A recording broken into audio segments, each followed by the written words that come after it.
It's like we've always known, been set in stone, unbreakable. It's like I've always dreamed, true harmony, unmistakable, unmistakable.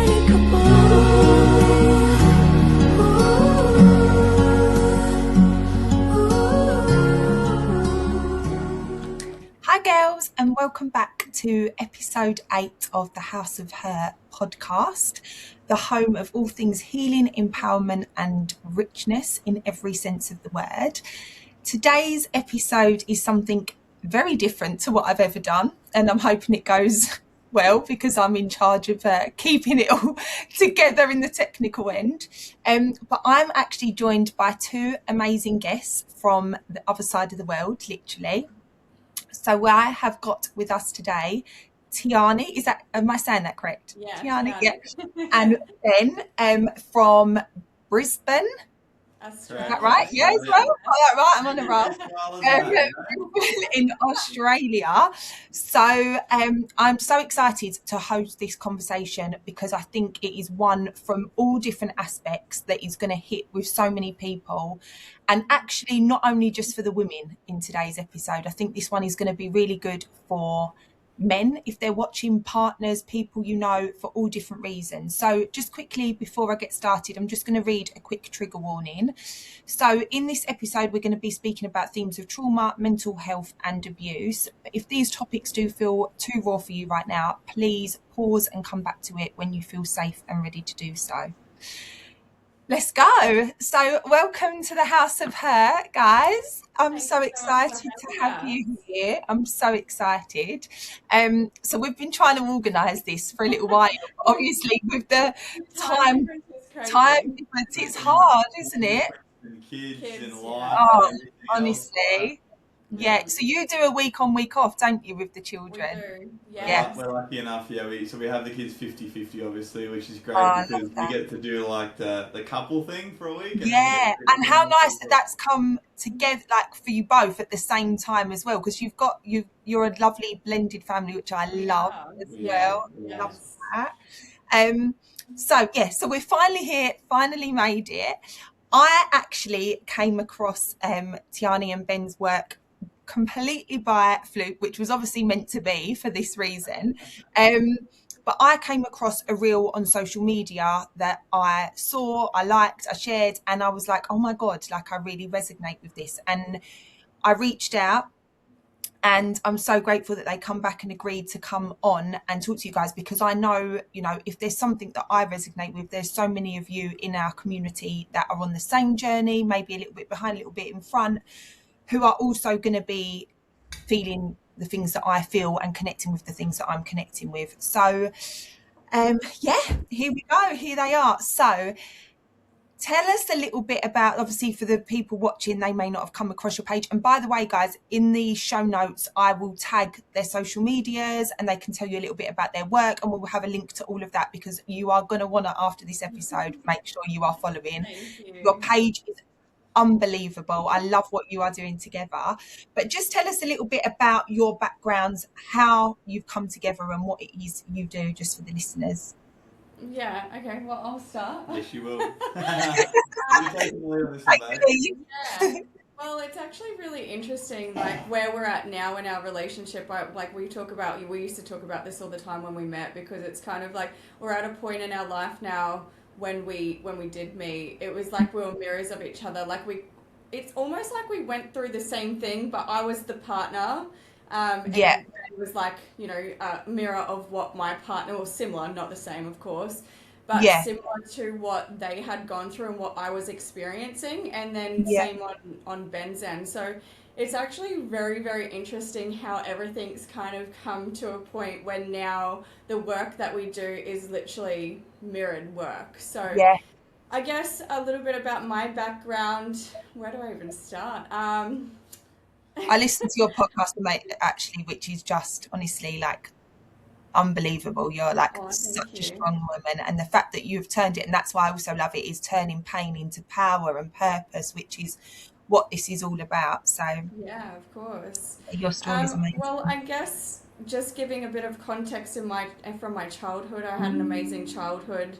I have my parents are still together since they were 15, so I've always looked up to them as a role model, and in many different ways, but love especially, and their Yeah. connection, and that's something that I really inspired to have in my life. I was with my kid's dad for 9 years, but unfortunately that broke down. And I sort of always knew, like we were together since we were 15, that that wasn't my life Yeah, person. and you change so much from them ages, don't you? It's kind of like 100%, just yeah. changes I people. think it was also not only did I like the changes that were happening, but it's like also societal pressure and what it's supposed to look like. I Look feel like like, yeah, because my parents had me young, they got married, they did all the things, they bought a house, they built a life together. I just thought, all right, I've got this, I'm with this person, I've been with this person since I'm 15, so I'm just that's supposed the to live right this thing to life do. now.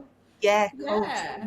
That. Yeah, so that was a very interesting part of my life. And I definitely, it was one of those relationships where I stayed a lot longer than I should have. But in Yeah. saying that, I am extremely grateful because I have two beautiful little humans, Oh, and humans, they are children, beautiful. that I got out of that relationship. And I'm very, very grateful for the experiences as well. I have always been very entrepreneurial. I've had businesses since I was 18. And then in the breakdown throughout some of, probably when I was 21, I had a breakdown not only with my relationship with my kid's dad, but also had a breakdown within my business, which led me to I guess I lost myself. I lost a part of myself. I lost my identity. Yeah, because So that's all, I suppose at one time, that's all you've known, your relationship, your business, that is your whole life. So when you lose that, yeah, it is literally like losing yeah, one hundred who you percent. are.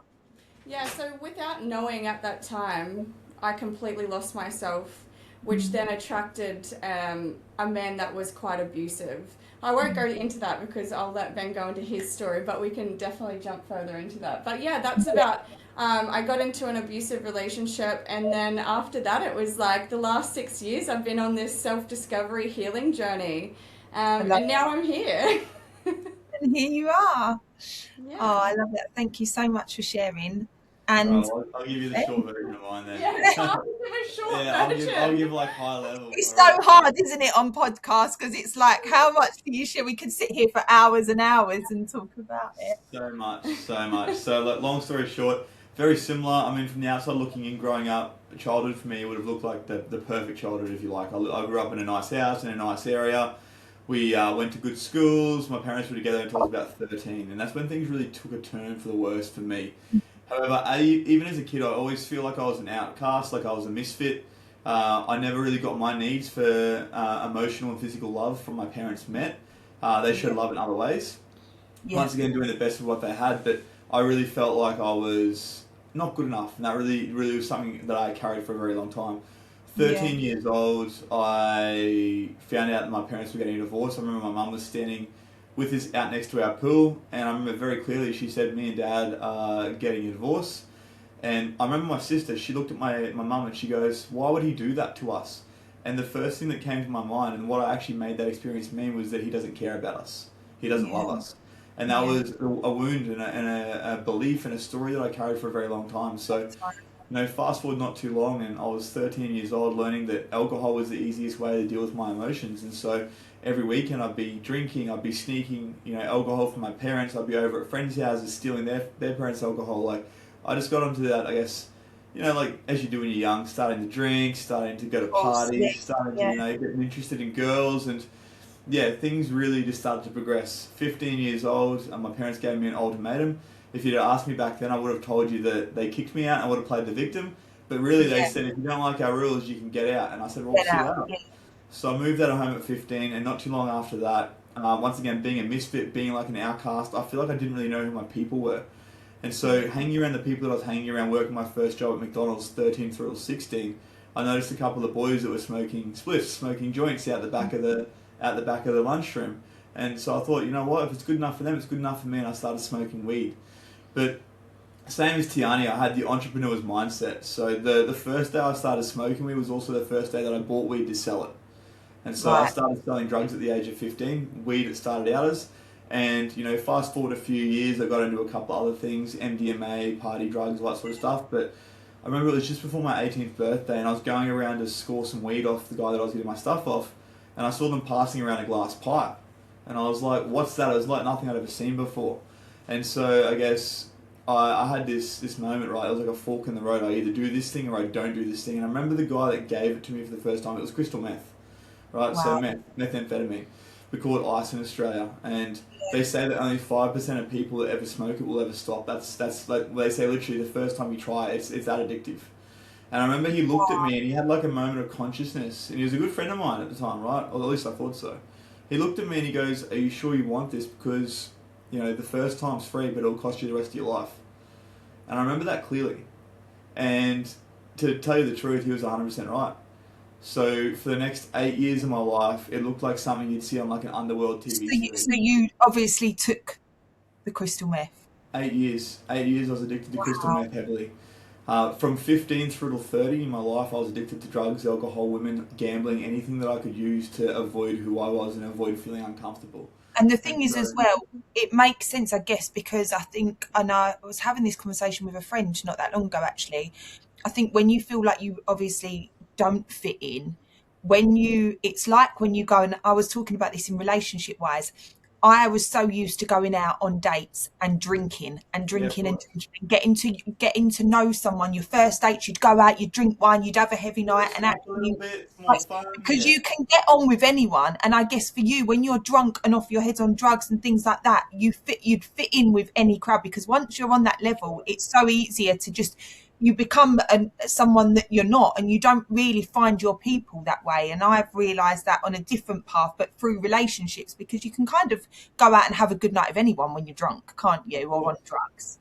Of course, but then take it one step further and start selling drugs, and now all of a sudden I had that validation of people wanting me or needing me. Yeah, And so yeah, it yeah, wasn't even the drugs that I was ever addicted to. Like, yes, I loved the feeling of being completely numb and, like, obviously having confidence yeah. and feeling like I was a man, but it was more so the power that selling drugs gave me. So, once again, the same day that I smoked ice was also, or meth was the first day that I started selling it.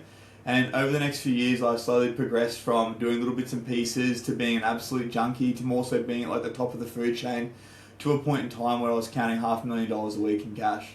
So it Wow. really went to the top end of the scale. And that's And probably like double the hard part, because not only are you addicted to the drugs, you're also addicted to the lifestyle and the money that brings that's in. what So it you're was. not just, yeah, It was the power. It was the power and the feeling of being wanted. And I mean, obviously, with that as well, with that kind of escalation of things comes other things yeah, like you know, spent 4 years in prison. I was locked up a total of 6 times. I was a very, very slow learner. wow, And yeah, so long story short, I got out of jail for the last time, started to become a personal trainer, but got caught in the trap of, you know, instead of smoking meth, now I was just doing cocaine and drinking because it's more acceptable. yeah, yeah. Right? And you think that's okay, and it's mad, isn't it? How that is just so acceptable. Yeah. So what was like the turning point for you? What made you be able to? Well, I had a couple. I had a couple of slaps in the face. The first one was the last time I was in prison, so the sixth time. I was looking around and I'm like, I've seen that guy before, I've seen that guy before, and this was the longest that I've been in prison. I was in there for a year and 3 months at this point. I remember looking around and going, look at these fucking losers. And I Yeah, was like, oh wait, that's me.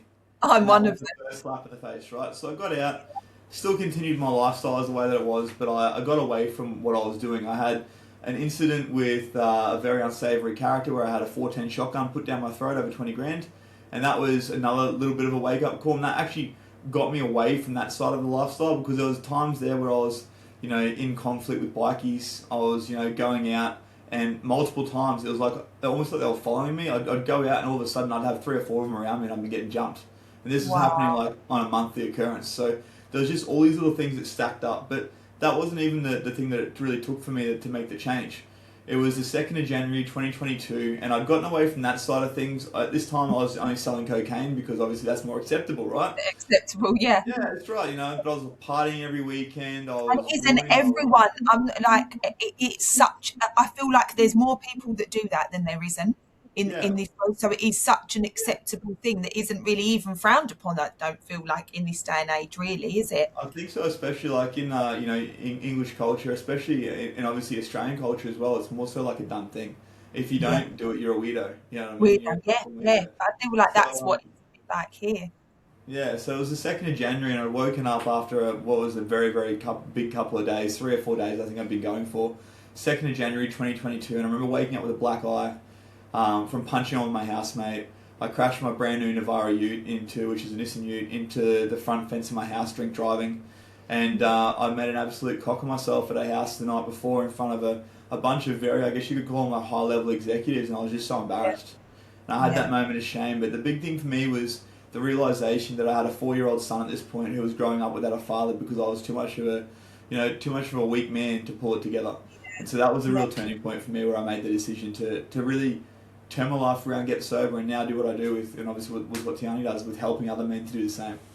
Oh no, I absolutely love. Well done, you. Because honestly, like I mean, I've from not personal experience that end, but I can only imagine. I've known family members and friends that have struggled with addiction, and Yeah. like I said, from both sides, not only just taking the drugs, but having that power that was making you feel like you fit in with the money and the lifestyle. It's like a double whammy when it comes to breaking free of something, isn't it? So It's a full identity shift. This is the thing that most people don't understand when it comes to substance, and I'm sure we'll touch on this later, but it's never about the drugs. It's about the person that you thought you were and having to let go of that. And for a lot of people, that's the scary part because the yeah, drugs, the alcohol, the gambling, the women, whatever it might be, are the things that have always been there through all their hardships in life, and they've got one solution to all problems. And yeah. it's about having to actually let go of that and sit with your shit that most people, especially men, are scared of. Yeah, and that's the thing, isn't it, with addiction as well? A lot of the time is it doesn't have to just be drink and drugs. It can come in so many forms. Yeah.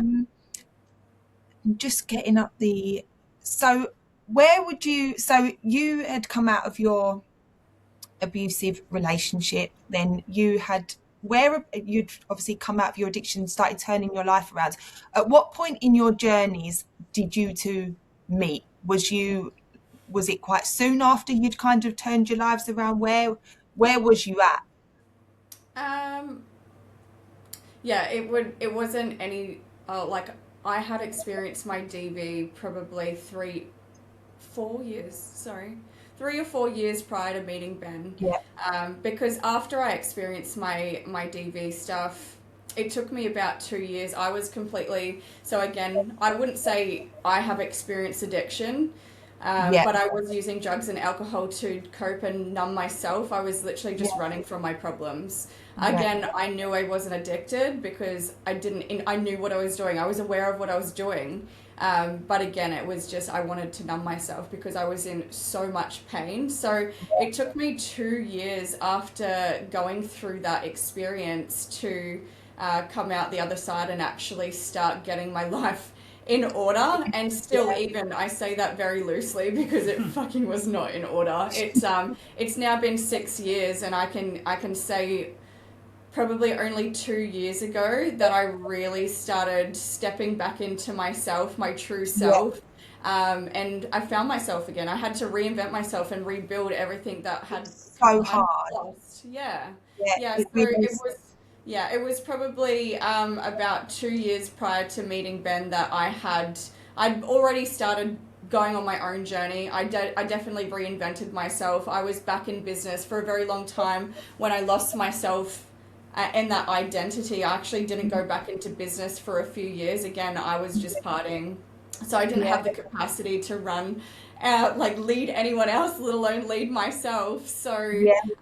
yeah, I would say it was about 2 years after. And I really resonate with that because I've spoken about it on previous podcasts, and I have never had addiction, but I have been out and I have drunk and used drugs and things like that. And one of the turning points when I came out of this relationship, because I felt like what I had always done was the same thing. I am a single parent, so when my children used to go to their dads, it would be my time. And actually, I think sitting in those feelings and dealing with them is so hard, isn't it? So the thought of a Saturday night of sitting at home on my sofa and feeling lonely for a little while, feeling the things, thinking things was like, no, I'm not doing that. I'm going out and I'm drinking, and then I'll just feel 10 times worse tomorrow. But you don't know at that time. It's just easier to run. And I've had a couple of relationships, and while they've not been abusive, they have, not been the best and healthiest relationships. And I think because I'd never done that work, and because I just was self-sabotaging all the time and running from it and going out drinking, doing drugs and all of that, in the end, my self-worth was getting lower and lower, which eventually I feel like is what led me to the relationship that I ended up in. Which was another cycle of just going out and being drunk together all the time. And a lot of the times that's where the violence was. But I always say, like now, I feel like sometimes you need that. It's like, I always compare it to like chips or stones being thrown at a building. And then you get that one thing that literally just knocks the building down, and you have no choice but to kind of reinvent yourself and start again. And that's kind of where I got to. And I do think, like, for all the listeners, well, that healing journey, and like you said, it takes a lot, because I feel like I'm 18 months, well, probably about 13 months out now, and I still feel like some days I'm on day one. Like some days I feel like, oh my God, I've come so far. And some days I'm like, oh my God, why do I feel like this? Like, why am I, it's been over a year, it's been this, and you put so much pressure on yourself. So to hear you say that it took that amount of time for you to, start feeling like you and start getting your life together is refreshing, because I think there is so much pressure I remember saying to friends, oh my God, I'm still feeling like this. And they'd be like, still? Like, because people don't understand, especially after abuse and things like that, how they haven't been there themselves. They don't understand that you're nervous. It's not just a relationship. Yeah. I think it's also when you go through abuse, sometimes you don't even know what abuse is. Like I didn't see what abuse was when I was in my childhood. So it's like even after the abuse, processing it is almost like you learn of other people and other people's stories, that what you went through was manipulation, gaslighting. You learn all the terminology, and that doesn't happen until after, because I isolated myself for so long, and throughout that, that journey of me just suppressing myself with drugs and alcohol, I was still isolating. I was suppressing absolutely everything. I processed nothing. So until I had started processing was one of the hardest things I've ever had to do in my life. It was very, very challenging for me, because that means I had to look at and be honest with myself, with the parts of myself that I didn't want to look at, because it was so painful. So throughout that journey of reinventing myself, but there was a lot of unlearning. There was a lot of unlearning that I had to do throughout that process. Because, by the way, before I met Ben and between that relationship, I had other relationships. And again, a lot of people that have gone through abuse can probably relate to, you kind of, if you don't work on your shit, like you will literally attract another man that is the exact same but in a different body. And that's what I continue to do. Again, I wouldn't even call the ones in between relationships. They were definitely situationships. But again, it was because I hadn't looked at what I needed to look at, and I continued to attract the same thing. And just prior to meeting Ben, actually, only 3 months before that, I came out of a relationship that I was only in. Again, these relationships only lasted 9 months max. But on that last relationship that I had, I already could feel let's just say my power was coming back. I was so focused on business. Yes, I was in that relationship, but I was sort of like on this journey on my own, kind of knowing that it wasn't going to go anywhere. And it finally got to a point where we separated, but it didn't affect me like it would, like something like that would usually, because I was so focused on my path and where I was going that it was kind of irrelevant. So I think I got to a point where it was an internal shift, and I explain it because a lot of people have asked, how did I get here? Like, how did I get into that was going to be my next question. I was like, and there is no quick fix or tricks, and it is a journey, but kind of what was the turning point? What did you start to do where you started to see those changes of you coming I back? just started doing the things. I started being me again. You know, Yeah, I was so focused on business, and business has always been something that I absolutely love. So I was very focused on business. I was independent when it came to finances. I didn't need anybody. So if I was in a relationship, it was because I wanted to be with not somebody. because you Something rely on them. Yeah, so something that I'd been working on a business for the last 4 years prior. So when I was going through all the DV stuff, it was something that I was working on at the time, and I had just got it to a point where I was about to launch. So I had so much to look forward to, and in all honesty, a relationship really wasn't something that I was. It was kind of like taking away from the things that were starting to like that fire within me came back, and I was like, there's so much that I have to give, and this is my time. I felt like it was finally time Yeah, for me to give it, and I could feel that he was holding me back. Like he was the reason why I wasn't progressing so as quickly as I yeah, wanted, and I knew that. So yeah, that relationship ended, and something within me was like. It was almost like I let go of baggage. Like that's the easiest way to put it. As I let go of this baggage, and literally, I just went from 0 to 100 so quickly. I sat love down that. and I wrote my ideal partner list So because I love this. So we need to talk about this because you actually said this to me, oh and yeah, I'm still yet. And I was actually telling my friend, I was like, I've been told that this is what I need to. Because she was like, that's a really good You idea. need to do it because we both did Yes, it without even yeah, knowing each other. I yeah, actually got asked this yesterday on another podcast because we both did it. We got clear on what we wanted as opposed to what you don't want, right? And that's the important yeah. reframe because whatever you focus on is what you attract. mm-hmm. Yeah, and it's so true. You know, there's so many times that you sit there and say, I don't want someone who's like this, and I don't want someone who's like this, but actually you're not right. And also, when you said that to me, I actually thought, do you know what? There is so many parts of someone that I want that I am not, or anywhere near. You know, and when you said that to me, it became so clear. And it's, you know, you can't expect that from someone else when you're not showing up as that person or being that Exactly person right. or doing those works yourself. So I I honestly love that. I honestly feel like when you get really, and this isn't just in relationship, by the way, this is everything, every area in life, but relationship for our conversation is like when you get so specific of what you want, the universe, God, whatever you want to call it, starts shifting things in order to get you what you want, like get Yeah, what you ask for, yeah. because and how we met is actually I'll actually touch on that because it's actually crazy.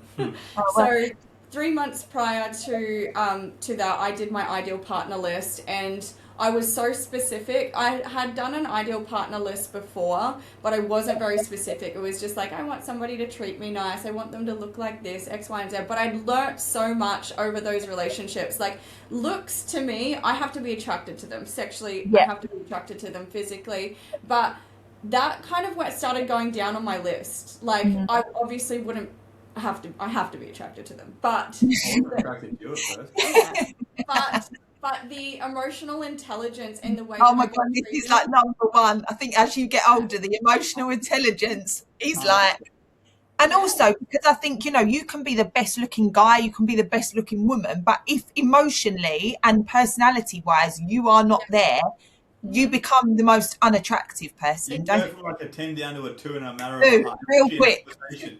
In Yeah, Yeah, literally a conversation. If there's no substance, absolutely. yeah. see you later. Yeah.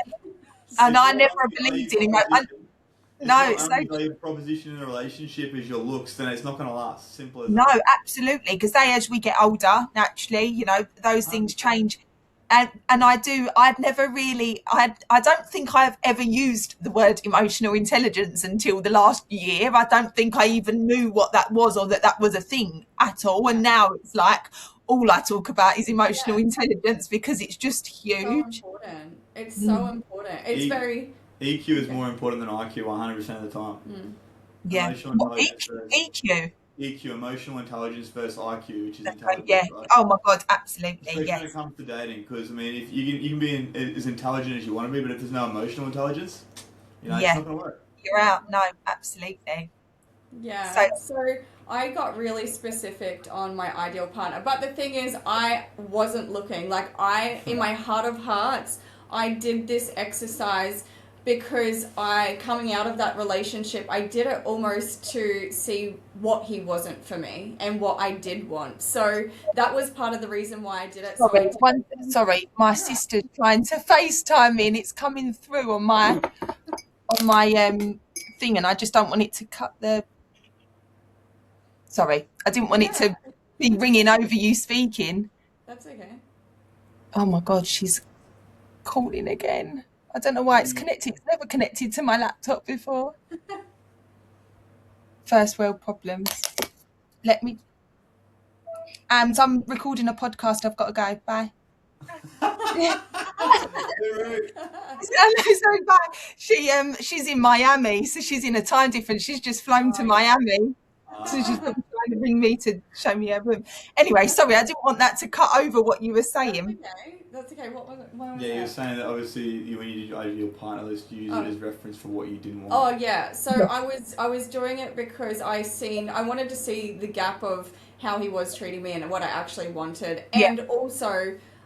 Following on that, I also did not want to ever go back into relationships. I finally realized that I was the problem, and I was like, I need to look at where I am not showing up and what in me continues to attract this type of man. So that's why I initially wrote it, not because I was actively looking, not at all, like at all. So But they do say that's where it always happens, don't they? When you're not actively looking, in they come. Yeah. The same day that I met her, I said to myself, the way we met at a women's business event that I was speaking at, and I was like a room full of women, and I also just freshly came out of a relationship, but I'd also done my perfect partner list, and I was like, if I'm going to meet a woman, she has to be on the same path, understand business, have kids, or at least understand what it's like to have kids, because that's my number one priority. And I'm like, and if I'm going to meet my woman, I probably would meet her in a room like this, but it would have to tick all these boxes. And then literally 5 minutes after being there, here comes Tiarny walking up the stairs. Oh my God. And was that it? Did you see and think, oh my God? No. I was looking at her and I'm like, she's fucking stuck up. I made eye contact with her and she looked away and she reckons her first thought was, not today, Satan. I literally, that was I love that. Like every one of my previous problems, she reckons. Yeah. Like, Yes, I did. and then when I heard his story, I was like, just accepting the fact that this. Yeah, I sat next This to you. is a no-go. Side of that. Yeah, she's like, I wasn't open to it yet. The body language and the conversation said completely otherwise. Oh my God, that is so funny. Yeah. But yeah, no, I guess from then, like, both of us were not interested. We both were very not, like, actively looking. It just everything, the way that everything kind of played out was very not organic. It was organic as it just happened, right? I lived on the Gold Coast, she lived in Brisbane, it's like an hour difference, and she's like, I'll never be down there. I'm like, great, I'll never get disturbed while I'm working, and then it turns out she gets a client down the Gold Coast and she's down here every second day. Yeah. Oh my I God. think the second or third week of us talking to each other, she was pretty much never left my house. Yeah. Love that. Oh, that is so funny. I mean, how it started, and you think you have this like perception of someone, and then little do you know they are like the man and woman of your dreams. Yeah. I love that though, because now your paths have got, I mean, and obviously we'll touch in a minute on what you have now come together, but obviously when you met, I can only imagine you both, for different reasons, have your ways of dealing with things, and you know, still finding it hard maybe to, like, did you find that a struggle at the beginning? Because this is where I came into and found your page, and it's not something that I've really spoken about on the podcast before, so this is like fresh, but where I have been dating someone and finding, and there'll be so many women that connect with this, going into something after abuse is extremely difficult, and I feel like I was not ready for it, and the kind of same thing, I didn't go out looking for it. I actually met the guy that I'm dating on a plane. He was sat behind me on a seat, and I would not saying that I would have ever gone out looking for but actually there's almost parts of you, and I'm still very early on in a healing journey, which probably, you know, makes it really hard, but I almost feel like there is certain parts of you that no matter what stage you're on in a healing journey, when you come into a relationship, it's always going to bring something out because of certain ways that you've dealt with relationships before, and conflict and conversations and emotional intelligence and all of that sort of stuff. So how was that for you guys coming into something from addiction and abuse? And, Challenging is definitely the word. yeah. So, I guess typically Tiarny has been more avoidant. I think she swung heavily from previous relationships being anxious to then the other side, which is avoidant. For those that don't understand attachment theory, so there's obviously 4 stages of attachment. It's like anxious, avoidance, disorganized, or secure. Secure is where we all want to be. Secure is like, hey, I'm okay with myself and I'm okay to let you get close to me. You have your avoidance, which is like, I'm going to shut down. I don't know how to communicate. It feels unsafe for me to communicate. And that's where avoidance comes from. This a lot of the time will lead to things like drinking, drugs, or anything else, just to shut out the conflict or to shut out the other partner. Then you've got obviously the anxious, which is almost like, hey, I need to fix this now. There's no opportunity for boundaries or gap. And so they give a lot of themselves to the partner, which then creates like this push-pull dynamic, which happens in the anxious avoidance stance. And that's definitely where I'm at. I am an anxious attachment, and I know, and it was something that I think I was reading on one of your posts, that it's having that safe, as soon as there is a little bit of conflict, my body goes into, oh my God, this is done. We're never going to talk. He's never going to talk to me again. I'm never going to hear from him again. This is over. They're not going to want to speak, you know, and I go into this like crazy and needing constant reassurance, and and it's hard. It comes down to like the nervous system being conditioned either from previous relationships or even all the way back to childhood. So a lot of the time these patterns will form in childhood, and it's through emotional needs of some kind, maybe physical needs, emotional love needs that weren't being met. And then we're still seeking for someone else to meet that for us. And that's where the problem is that we're seeking to get our own needs met externally, which means that 100% of the time we have the opportunity to get let down. So it comes down to, and once again, security or creating security within a relationship, security within self, comes back to knowing that you're okay with or without someone, and having that space within yourself to be okay. When it comes to conflict, being okay to set boundaries and being like, hey, I'm not going to tolerate this if you're going to show up in this way, but also being willing to actually enforce those boundaries. For the avoidance, it's about learning to communicate, knowing that, it's not going to kill you. It's not that scary, right? But being able to communicate through things, and for the avoidant, that is the hardest thing, is to be able to communicate, because once again, whether it's from previous relationship or even childhood, it might have meant that when you tried to speak your truth, you get shut down, shouted at, abused, bashed, whatever it might have been, right? There's so many danger. That's right. It equals danger. Being vulnerable, it was always a weapon. It was not even just weaponized. vulnerability, but even just communication, right? So the goal And not is- allowed to show emotions, and just getting things, something can happen. And I've spoken to people about this, something can happen, and the next day it's like, right, you just get on with it. We don't talk about it. We don't, just got to get on and act as if nothing's happened. And I suppose you get conditioned to live your life. The hard thing for me and Tiarny at the beginning, for sure, was when we would have conflict or we'd have a disagreement or something, Tiarny would pull away, and I'd be very much the anxious. But so you the anxious was you the anxious attachment? Yeah, 100%. And 100%. And I've been the avoidant in the past as well, and it's really funny. I notice a lot with the guys I work with, they'll swing heavily from one side to the other before they swing back and actually find that equilibrium, right? But a lot of the same things that were coming up for Tiarny was like, anytime we would have a discussion, she was expecting me to be like, not like abusive or anything, but as soon as I'd raise my tone, not even shouting, but it's like that equal danger to her.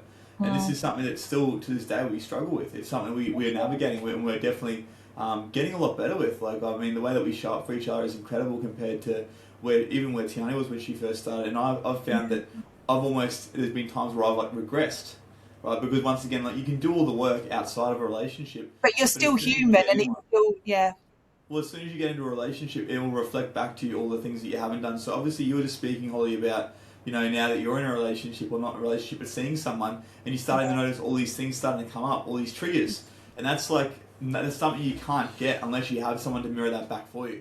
And that's the thing is, do that work. But it does definitely take a strong man to be able to hold that, especially for a woman that has been through abuse, because don't get me wrong, there's been times with me and Tiarny where it's been so challenging where I'm like, is this even fucking worth it? You know what I mean?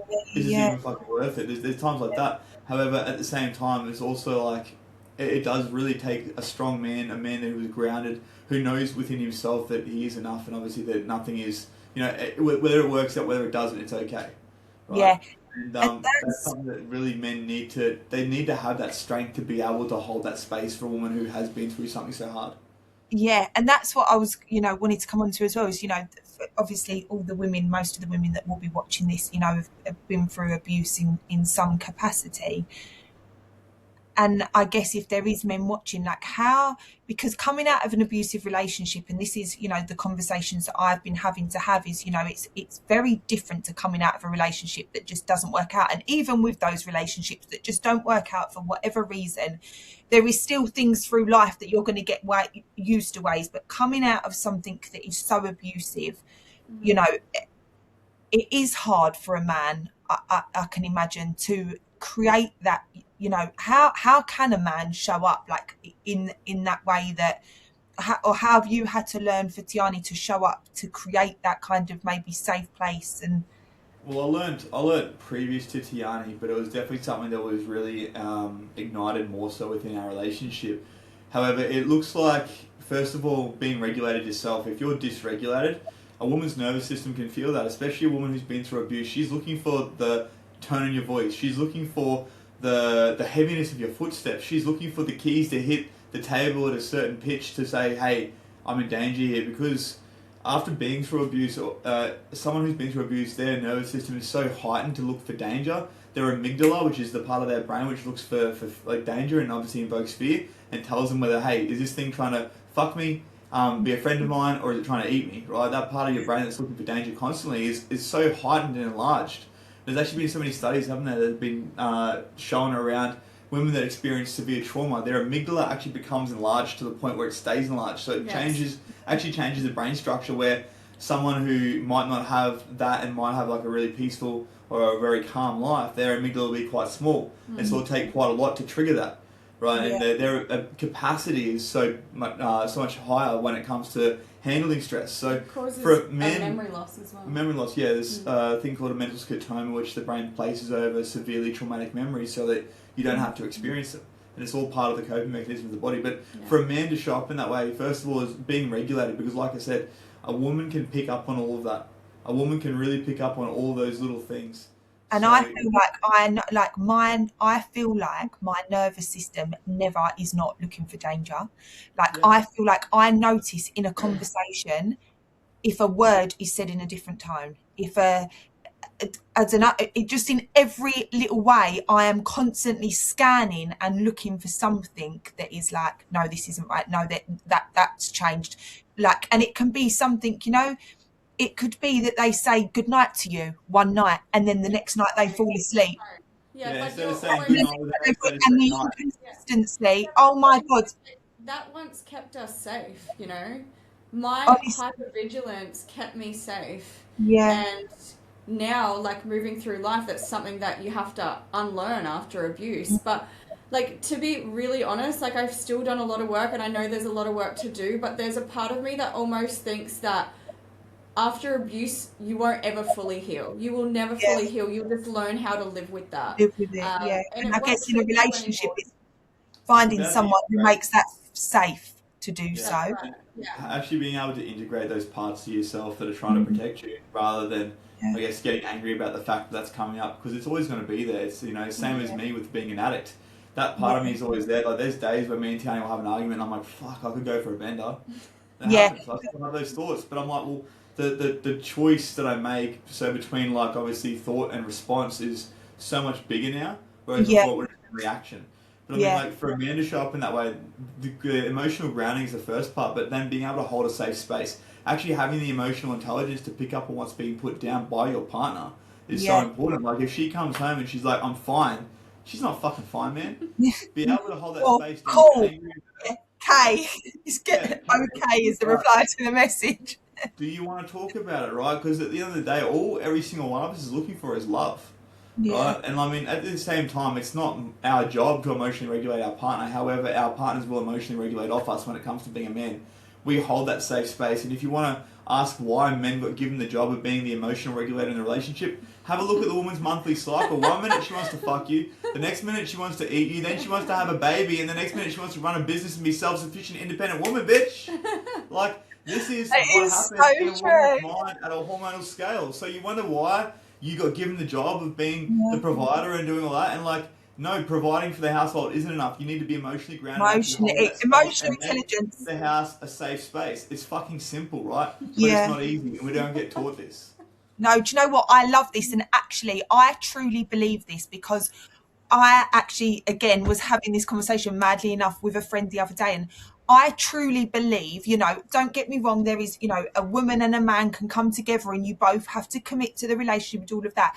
But I truly believe that a man leads the emotional safety in 100%. a relationship. And if a man makes you feel a certain thing, and this is the thing for me, if I can feel secure and you will get the best version of me. Like if I feel that, Sexy, fun, all that, right? all That of that, feminine. the minute I don't, and I feel slightly, which is kind of what's been happening, the minute I don't, which is, some internal things that I need to work through, or, because I'm so hyper vigilant, like you said, you scan for the smallest change in behaviour, which would not be an issue I hate the word normal, but in a relationship where I guess there's not been abuse or anything like that. But I truly believe that when a man gives you that safe place and that leads the emotional security of a relationship, you get the best version of a woman. I do genuinely think that job is down to a man. So I'm Yeah. so glad you said that because 100%, 100%. That I being truly said, believe it doesn't excuse you women from having to do the fucking work on yourselves as well. oh Right? damn, why did you have to mention that? So, that's the thing, right? Because a man can hold the emotional space, but if it feels safe or too safe, the nervous system of a woman who's been through abuse will still see that as a red flag and actually sabotage it, right? Yeah. That's something that we've experienced multiple times, me and Tiarny, and I have to actually pull that up. So Yeah. the thing is, yes, we as a man have a responsibility to hold that safe space, but women also have the responsibility to work on their shit as well. Absolutely.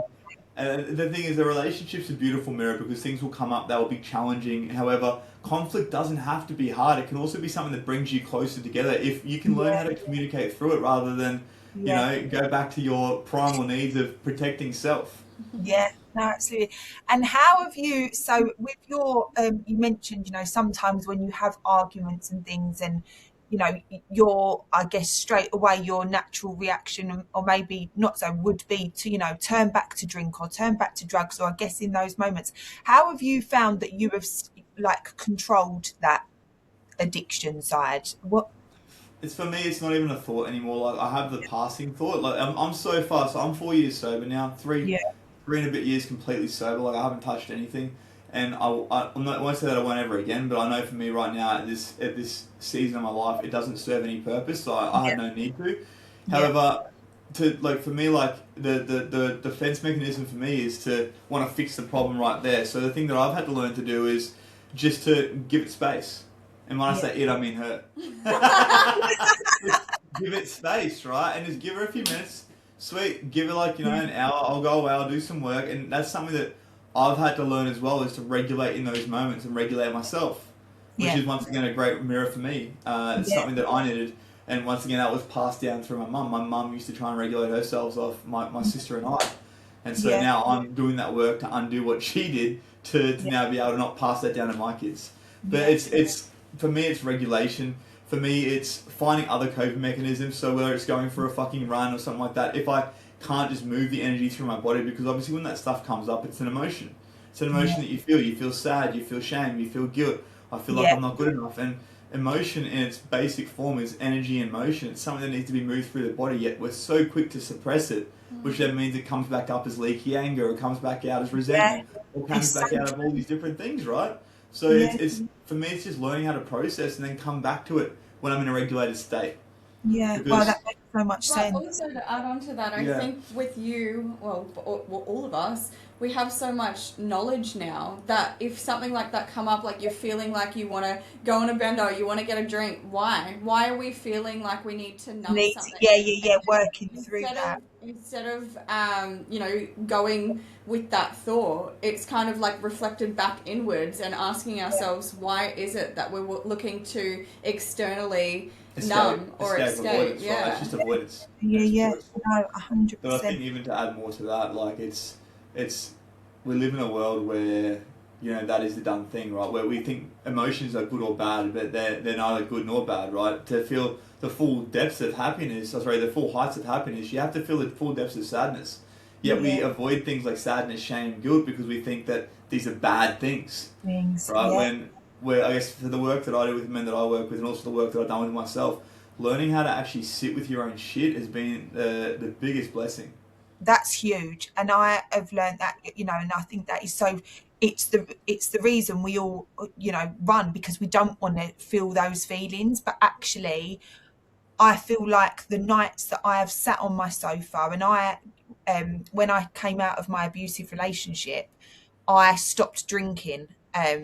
I only done 6 months, but I'd gone every weekend of my normal life, going out, drinking, and I remember when I walked away from the relationship, I remember it was my birthday, and he knew that I was going to be going out, and he knew that naturally you are vulnerable. And actually, the next day when I was hungover, feeling needy, I answered the phone to him, and I was so close in that moment to meeting him, because I just wanted that, he was my security blanket at that point, and I so nearly went back. And at that point in my life, I thought, I need to not drink, because the second I'm drinking, not only am I going to end up in the same circles and the same relationships, but I'm avoiding the growth that I need to make to feel strong enough to not accept this in my life anymore.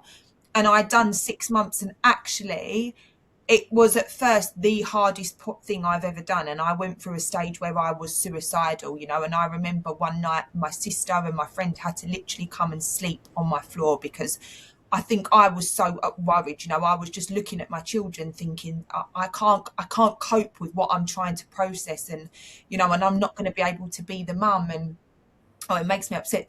That's the part of it that gets me. I can talk about the abuse and have like a shield up, but it's those moments. But that was the biggest growth for me, and there's always going to be times, but actually sitting through those nights and crying and feeling that pain was where I feel like I learned so much about myself. And I feel like it's so true what you're saying. It's where we're so scared to feel those feelings, but actually feeling those hard feelings, I feel like, are actually better sometimes than not better than the happy ones, but I feel like that's where the most growth is, isn't it? It is. It's in that discomfort. I mean, you got to look at it like, imagine you've got a beach ball in your hand and you're trying to push it underwater, right? That's what it's like when you're pushing your emotions down and avoiding them. There's only so far you can push that shit up before it comes out in a really royal fashion. A lot of the time, it's and sometimes it is when you're drinking, that stuff will come up, and that's why people lash out and have these little outbursts and these impulsive sort of behaviours that take place when they do drink. But the thing is, like you said, the most rewarding thing is being able to actually learn how to sit through that, and that's true discipline, especially for men as leaders, right? To be able to actually sit through that uncomfortable shit. And this is the thing, right? Like, the way that I look at it when it comes to, especially with men, like, how can you expect a woman to trust you if as soon as she hits the fan, you go and get drunk? Like, what about when shit actually gets hard? You've had a hard fucking day at work. So what, man? Everyone has hard days, but you want to go and run to the pub and hang out with the boys and avoid your family and responsibilities? What does that say about your ability to actually show up and protect your family? And you wonder why your partner's no longer flirty, sexy, funny, or playful with you. It's because she doesn't feel safe. Every time that shit gets hard, you run into the pub, man. Like, have a look at it through her eyes for a second. It's our job as men to be the protectors in the masculine and feminine roles. Whether you want to look at it like that or not, it's literally, there's polarity in everything. We need to have the masculine to have the feminine. You can't have two masculines, because otherwise it'll lead to the breakdown of relationships. Simple as that. Do you know what's really interesting coming into this relationship is because I've never had a problem with drinking myself or like drugs or alcohol. I could stop at any time. So coming into this relationship, I always thought that I would never be with somebody that didn't drink, because I still like to have fun. Like, I still like to have a drink here and there. But coming into you'd be a rat bag on the piss, eh? I reckon you'd be a headache. Well, yeah. He's not denying it. That's why I don't. So it was really interesting, and one night particularly. So as you can, you can relate, and so many other women would relate, people in general. When you have somebody that is an addict, and also could be just an addict or also abusive, they start drinking, and that probably leads to a 3-day bender. You're being cheated on, like all these really horrible things happen, right? In that time that they've, number one, just it's all started from substance. Yeah. So coming into this relationship, it was something I remember having a conversation with Ben. I was like, come on, like we can have a drink, let's do that. And he's like, no. And I was like, throughout the relationship, I experienced one night, this is at the very, very beginning. Ben is very social. I'm not as social as Ben, and Ben goes out with his friends, and that never bothered me. But there was occasional times where it was like that old conditioning would come up when Ben would go out for dinners, or go out with his friends. And I remember one night he was going out with his friends just for dinner. And I know that Ben doesn't drink, but I realized at this time that this healed a part of me that I didn't even know I needed. And Ben messaged me. It was literally only like 8 or 9 o'clock at night. So Ben was messaging me, just checking in on me. And I was literally that tense. It almost felt like I had completely dissociated, because I'd just gone back to, he's out with his mates. He's going to go get on a bender. I'm not going to see him for the next 3 or 4 days. He's going to cheat on me. Like all these things were going through my head. And I remember it was like 8:30, 9 o'clock, and he messaged me and he said, again, this isn't exact, but he's like, I can't wait to come home to bed to you. I'll see you soon. And I was like, instantly, the relief that I had I'm going to cry. Oh my God, don't, you're literally making me cry.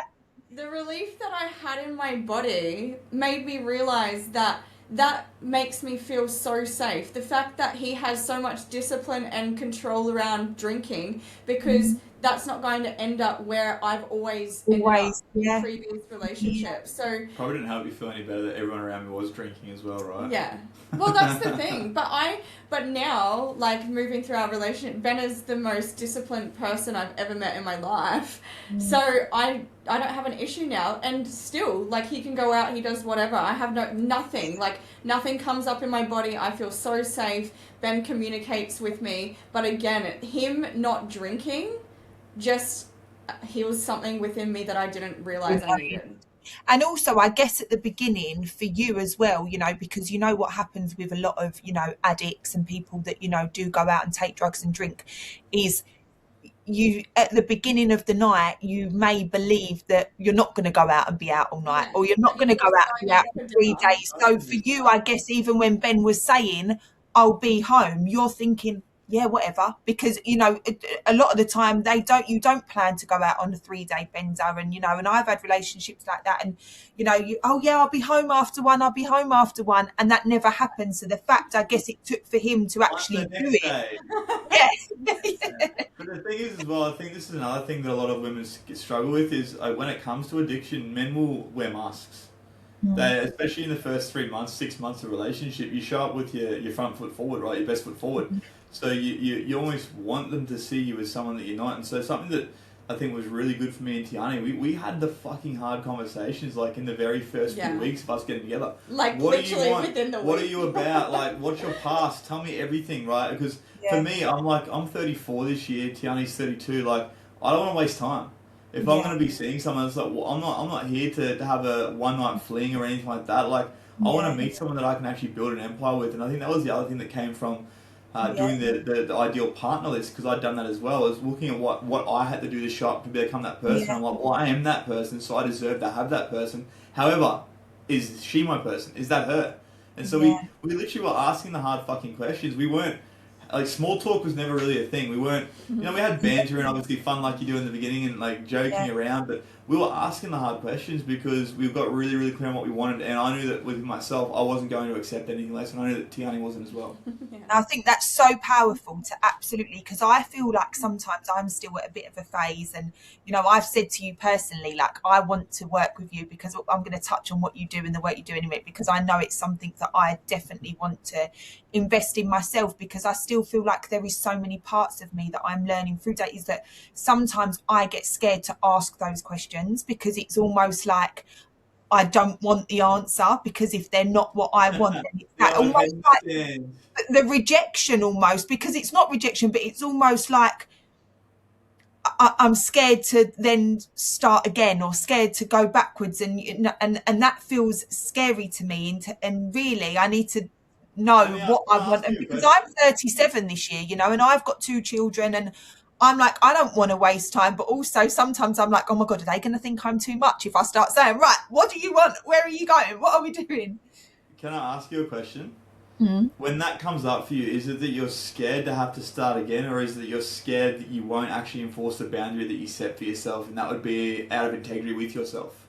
Yeah, I think it's that. And then I think I start thinking, Well, if I don't know, it's all good. It's like ignorance is bliss, right? yeah, and there's so many parts of myself that I know I need to work on. Like like I'm not happy in myself. I know that. Like I'm not confident. I'm not. God, it's making me upset. It chokes me. But I know there's so many parts. But it's almost like I'm scared that will I ever find that? Is there someone? Do I deserve those things? Do the things that I want? You do. I You guarantee truly that do. when you become the woman, you will attract the man. And it'll happen like that when you don't expect it. You'll be at the markets. Sign me up for your workshop. You guys will be at the markets. I don't know if you have. Where are you? Like in England, right? You guys have markets. You'll be at like the organic fruit and veg Yeah, markets, going and to you'll grab. reach for the same apple. And oh my God, look at that! And he'll No. be like, that ring. Oh, that finger looks like it needs a ring on it. And then that's all. That's up. Or No, ticker, I love one that, of but the it's two. so true. And I think so many people are scared, especially with like the ideal partnership and all of that. I think a lot of the time, especially coming out of abuse, it's building that worth to know that those things on that bit of paper. Because I'll be honest, if I wrote a list right now, I would probably hold back on what I want, because there'd be some things that I think, do I deserve that? Yeah. Is that out there? Does that exist? And I think it's building that that thing in yourself to know that that is out there, and you are worthy of those things. And there is, and Ben, it's so refreshing to see that there are men like you. I think all the women watching this are going to be like, oh my God, men like him exist. There is emotional ladies, I'm intelligence out there. But it's so refreshing to hear it from a man, which is why I wanted you both on, because I think especially women that have been in abusive relationships, with you don't see and hear men talk like this and know what a woman wants, and talk about holding the emotional space. And just quickly before we do go on to talk, because I do want to touch on what it is you do and how you work with women and men. One of the things that I know, and like I said, I had someone on last week on our episode, was someone that had been with someone who was going out all night on benders, addiction. And I think it's quite a lot. I speak to a lot of women in my community that obviously someone who has addiction has their issues, but what would you say to someone who is in an abusive relationship and their partner is addicted? Because what I think tends to happen, and I know, Tiarny, you actually spoke about this on your podcast and come into the realization that yes, the addiction can heighten things or maybe make things worse, but ultimately that is who they are. And is that what you believe? Because I think so many times abuse in relationships where there is addiction can get passed on, it's because he's on drugs, it's because he's drinking, it's because he's this, and kind of making it an excuse. And do you believe that Definitely. someone could change? Honestly, I think, and look, this is my belief, but addiction and abuse come hand in hand, and they're not in their right frame of mind. So what I believe, and in my experience, is I justified a lot of the behavior on the drugs and alcohol, and it was almost like I was doing that because I didn't want to be truthful to myself to know that that was actually who he was. And in all honesty, like most of our relationship, I'm quite sure he was on drugs. So, and when he wasn't, it was like those small snippets of who I thought he could become, and that's what I was holding on to. So I definitely think that for me, in my experience, I justified it, and it wasn't until after I experienced that he'd gone to rehab, we reconnected, and we went back and tried to, rekindle and rebuild everything. But in those moments, I had realized that the drugs had just amplified exactly who he is and who he truly is. And don't get me wrong, I say that ice is the devil. Like, I genuinely think that drug in particularly, I have never experienced being in front of a human being that looked like they were completely outside of their body. Like, I'll always remember the black eye. I've seen a lot of women talking about the black eye experience, where it's like their eyes literally are black and glazed over and it looks like nobody's even there. Like, that's something that I experienced the day, I call it the event, that everything happened for me.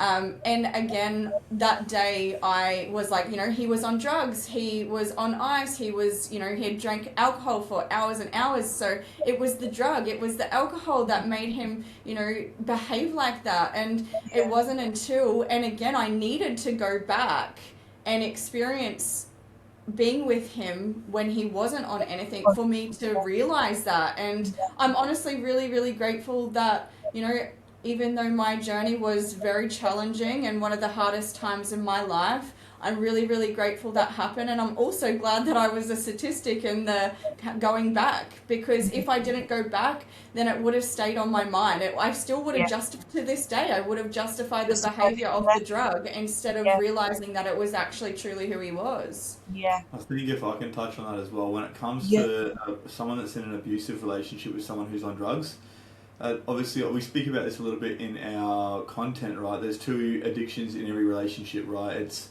the addict and then also the fixer, the person who's actually addicted to fixing. And so a lot of the time what happens is they get so stuck and trying to fix someone else that they actually miss the part that he's not even trying to fix himself. And this is something that I see so often, is that, women come and speak to me, they're like, oh, I've got a partner who's in this situation. And I ask them, like, is he actually open to getting support? Is he actually open to doing any work? Is he actually... they say no, right? A lot of the time they say no. And unfortunately, unless someone wants to help themselves, they won't, because it's always a choice. I don't give a fuck what anyone says. Addiction is never about the substance, it's about what they're avoiding. And every single time that they are getting on the drugs, and obviously maybe the behaviour gets out of hand when they're obviously in that state of, being intoxicated, but they always choose to get the drugs. It's a choice, right? It is always a choice. And if someone's not going to choose the relationship, then I think that a woman should start to put herself first and stop losing herself and not losing her self-worth to someone who's not going to choose her. Yeah, I love that. That's so powerful. So bringing that on to, which I think ties in nicely now, to everyone listening, talk to us, to finish this up, about the work that you do. So when you guys see their Instagram, you will, I know that you will connect with it as much as I have, because I just think it is so powerful. But talk to us a little bit about what it is, the work you do, how you work with women, men, couples, and what it is you do. You go. Okay, well, it was only about, 9 months ago now. About 6 months ago for you. 6 months ago. So Ben and I actually came into our relationship working separately. Ben had his men's coaching business.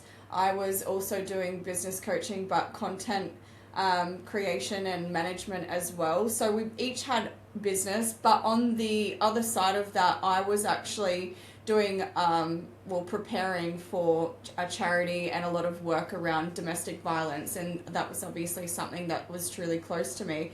So it was only a matter of time where I was wanting to pivot, and coaching is something that I always wanted to step into. I actually tried stepping into it 2 years after I went through my DV experience, but I wasn't healed enough yet. I was still going through my own healing journey, and there was just no way that I could hold space for women going through it at that time.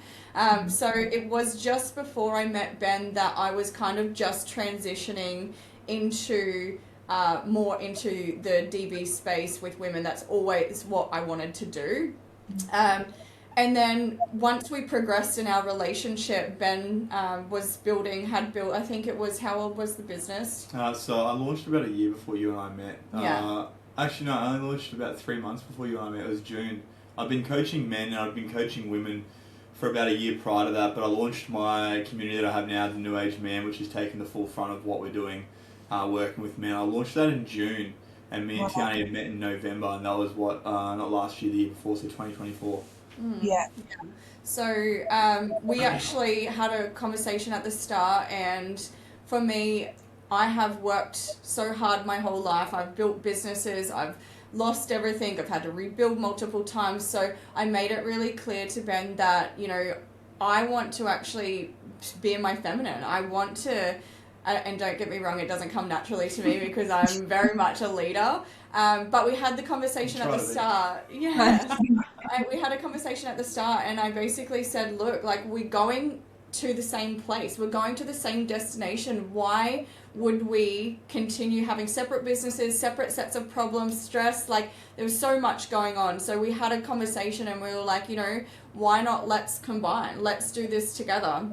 And it didn't happen straight away because, again, even though I'm in a safe relationship, there was a lot of me that was keeping this relationship separate again, and that was to protect myself. A lot around finances. Freedom, right? Finances was freedom to me. A huge part of my abuse experience was finance was always used as a weapon or a power over me. So it was super, super important for me to maintain independence when it came to finances.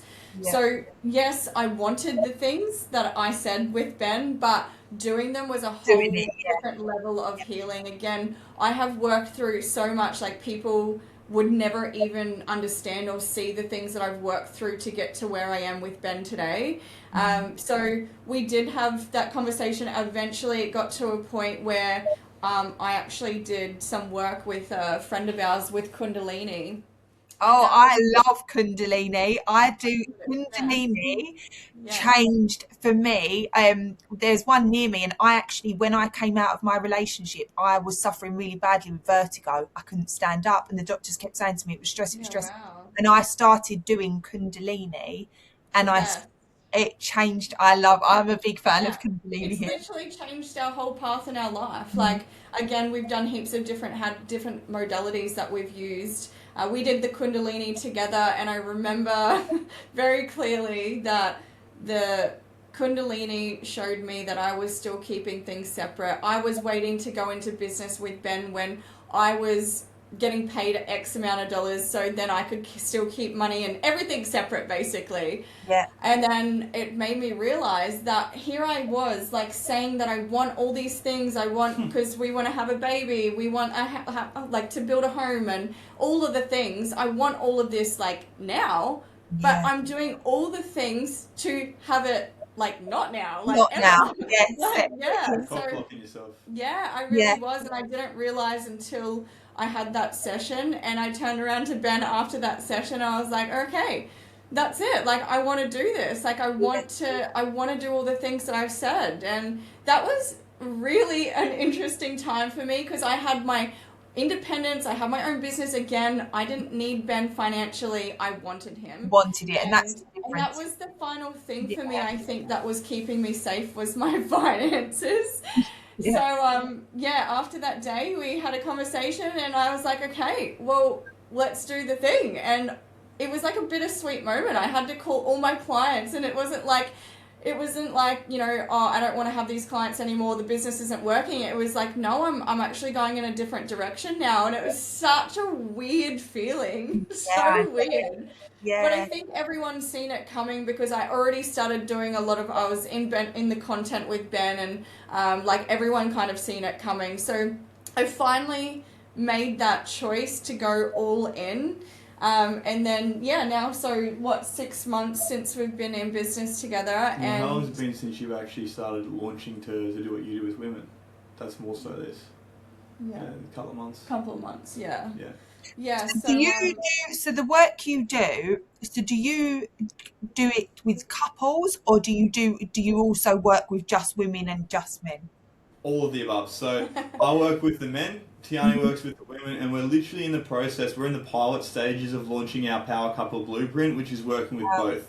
So I'll work with the men, she'll work with the women, and then once a month as well, we'll have like a couples call where we bring them all together and we do like, it's like a date night, right? Yeah. Like a date night. So that through this whole process, because the thing is that I've noticed so much with all the men that I work with is we have these men that are doing this work, but then they have their partners that have gone through potentially abuse or like really toxic situations for so long, and now that their man is actually doing the things they said they want to do, that means they have to do the work and they become avoidant. Yeah. Now they can't play the victim any longer because for them playing the victim is the identity they were able to hold on to, which stops them from having to look at their own shit. Yeah. We're seeing that a lot. Yeah, I see it something honestly that's so kind of- often. and it's almost like they realised that for so long they were so consumed because their partner was an addict, or it was always them that they were trying to fix, and then now that their partner's actually doing the work and he's started becoming the man that they actually asked for. Literally showing up exactly how he's meant to. Yeah. It's like, well, oh fuck, now I've got to do the work now. And now the mirror's looking a little bit different again, isn't it? Yeah.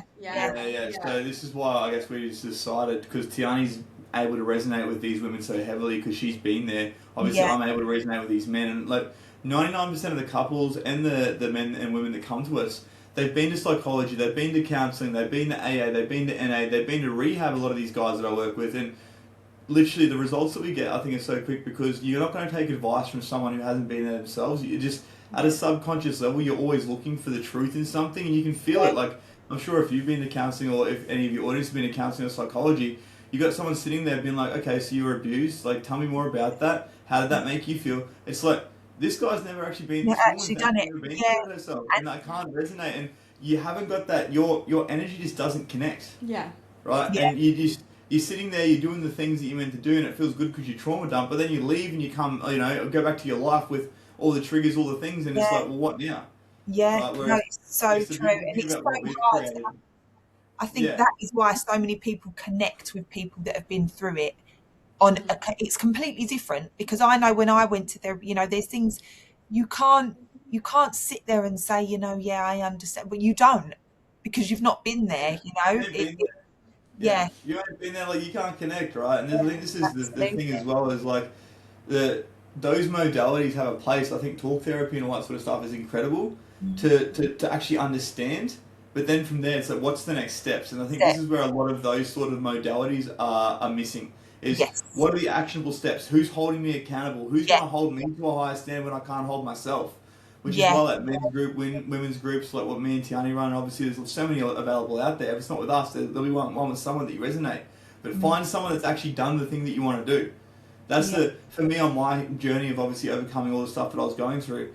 I went through coach after mentor after group, and I'm like, I'm not going to take it. I realized myself, I couldn't connect with someone who hadn't been there themselves. And so for me, it was like, I need to actually find someone who's done the exact thing that I want to do, because success leaves clues.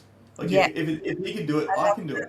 It's so true. And I do think that's why we're so big on sharing our stories, because I mean, if Tiarny can come from where she was, if I can come from where I was, which is really like, well, you're the proof, aren't you? There's nothing better than, doing it with people that have done it themselves. I mean, that's the biggest, And I think there's a difference between being here, like you can, again, we touched on this earlier, but there's a big difference between doing the work and being healed when you're individual, like when you're not being triggered by somebody else. But I see, like, I guess I look up to people that are in relationship, that are in business, that have kids, that have everything, not just, they're really good at business. Or they use all the trigger words. So the embodiment piece of it, like, it's like, if you like, you can talk about it, but if you're not living it, it's like people will see straight through your shit. That's right. Yeah.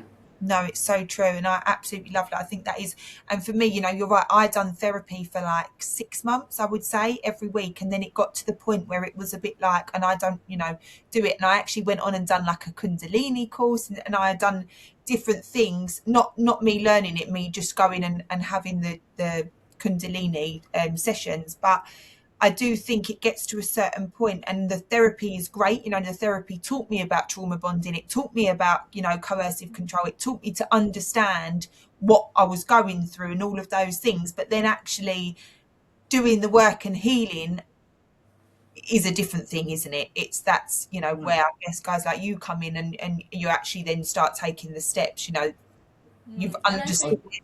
I think the other thing that's really important to mention is like I also did therapy, not a lot because it just wasn't for me. But Yeah. I found that in between my therapy sessions, I would book in, say, 2 weeks in like 2 weeks in advance. Mm. The week that I went and I was explaining what was happening, what was coming up for me, literally so much happens within the 2 weeks that you're going back for your revisit. Yeah. So something that I think is very like stands out for us is we have a group and the group is there 24/7. So if Ben isn't going to reply, like all the men are so like what's the word? They hold space for each other. Yeah.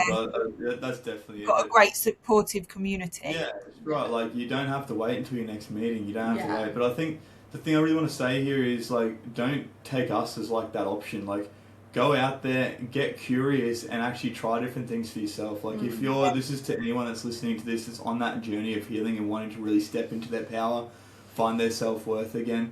There's no such thing as one size fits all. Yeah. Our group might be great for someone else, but it might not be great for you. Go and try yoga. Yeah, Go you and try have to breath work. connect with the Go to people as well, retreats. don't you? Yeah, 100%. Like, but go and find something that intuitively feels good for you.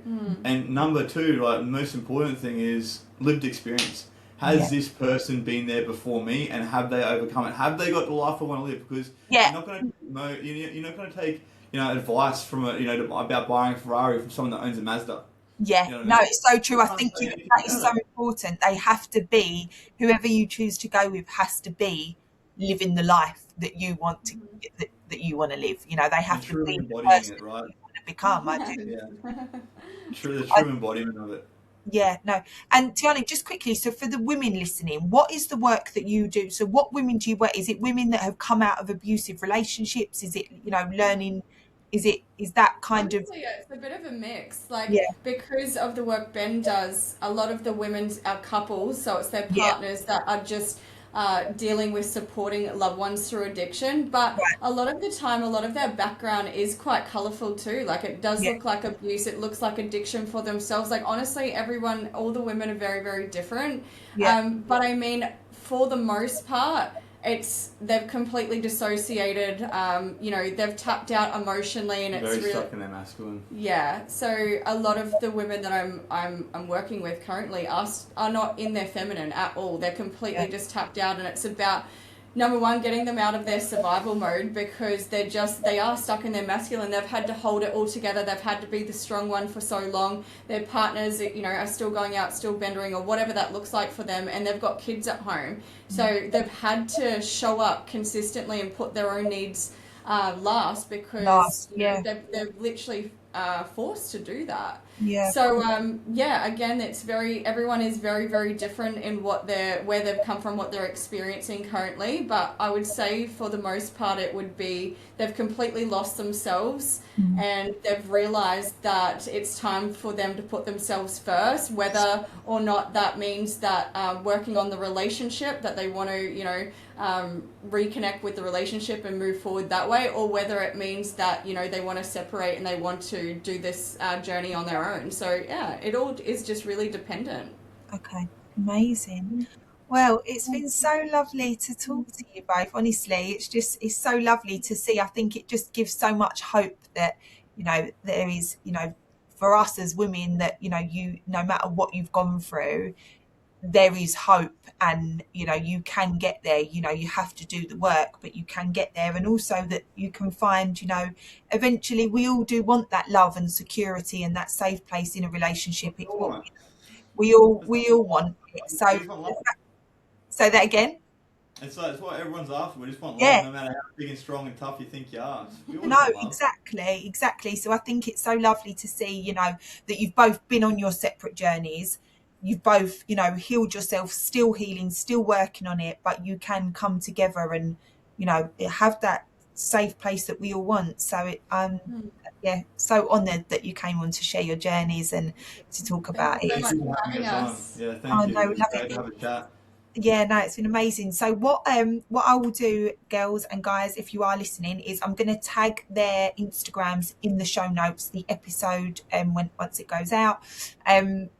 I'll tag their thing, and also I will get the link to your I think you sent it to me, didn't you, which people can go on and have a look at the work you do.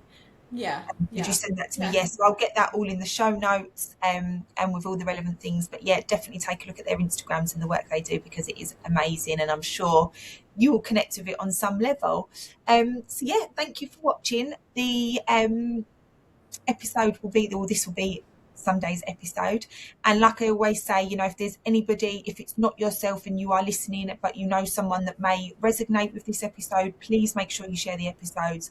Follow us, like, subscribe, leave comments and reviews, because it really does mean the world. And we'll see you on the next episode. Thanks, Thank guys. you. Right, Thank you.